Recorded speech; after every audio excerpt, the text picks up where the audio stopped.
Alright, next up we're going to solder on the LEDs. So we have to be careful of the LEDs. They usually do have, or they do have a polarity. In general, the longer edge will be the anode and the positive end, and the shorter edge will be the cathode and the negative edge. That's not always the case, so be very careful. Another way to tell is, in general, again, there will be a flatter edge on the negative or the cathode side, and there will be a rounded edge on the longer or the anode side. But again, that's not always the case. Be very careful. Sometimes they make a mistake when manufacturing. The best and surefire way to test it is just to put up a battery, for example. And if you do it for a short amount of time, it should be fine. It won't break it. And you'll notice that this is indeed the positive edge, because the battery positive side is here and the negative edge is here.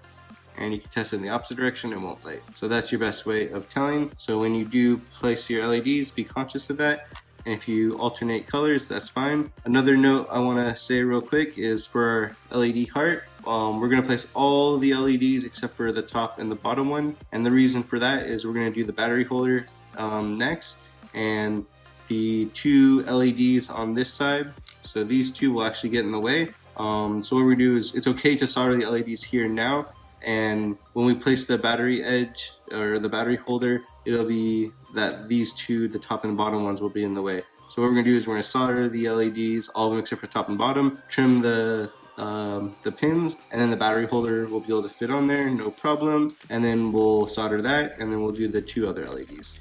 Alright, so if you're alternating colors or anything, make sure you keep track of them, and also be conscious here where the positive and the negative polarities are. On the PCB, you can see there's a positive and a minus, and then there's a flat edge for the cathode and a rounded edge for the positive, or for the anode.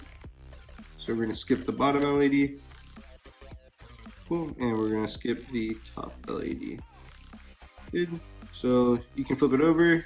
I would try and hold them flush and then bend one of the pins. That'll help you keep it flush, and so that when we turn it over, some of the LEDs don't fall out. You can also resort to taping too. Great, so now when I flip it over, they're pretty much in place.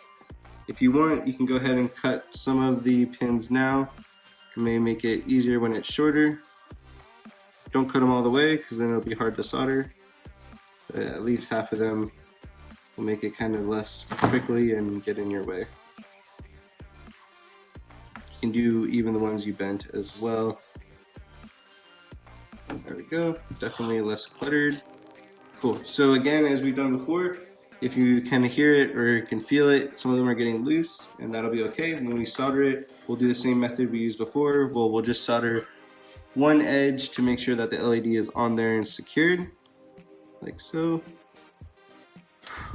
Great, and then we'll reflow it again.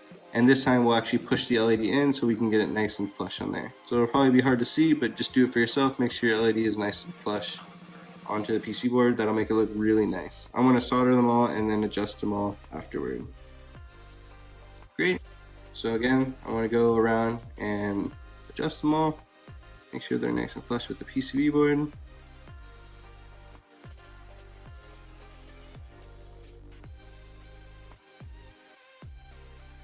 Perfect. I felt a lot of them kind of get pushed into place. You can double check your work.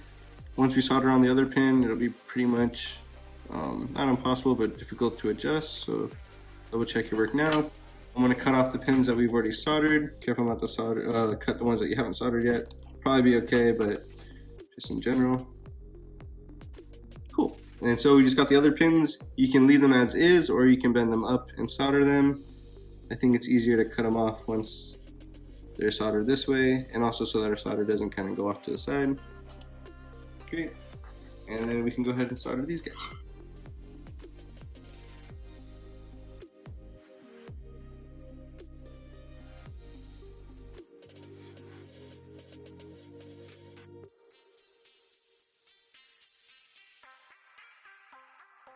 Finally, we're going to cut off these edges so that they're out of our way.